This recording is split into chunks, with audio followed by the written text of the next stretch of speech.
পৃথিবীর শক্তির মূল উৎস হল সূর্য। পানিকে বরফে পরিণত করলে আয়তন বাড়ে। কোনটি গতি সবচেয়ে বেশি? আলো বস্তুর ওজন সবচেয়ে বেশি মেরু অঞ্চলে। মধ্যাকর্ষণ শক্তি আবিষ্কার করেন নিউটন। কাজ করার সমর্থকে বলা হয় শক্তি।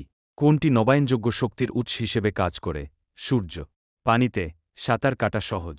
চাপের এক হল প্যাসকেল। কোন মাধ্যমে শব্দের গতি সবচেয়ে বেশি?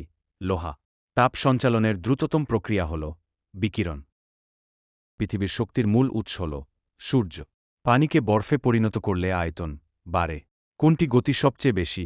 আলো বস্তুর ওজন সবচেয়ে বেশি মেরু অঞ্চলে। মধ্যাকর্ষণ শক্তি আবিষ্কার করেন নিউটন।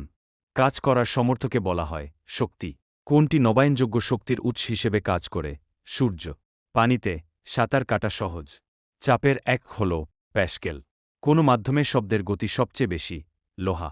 তাপ সঞ্চালনের দ্রুততম প্রক্রিয়া হল বিকিরণ।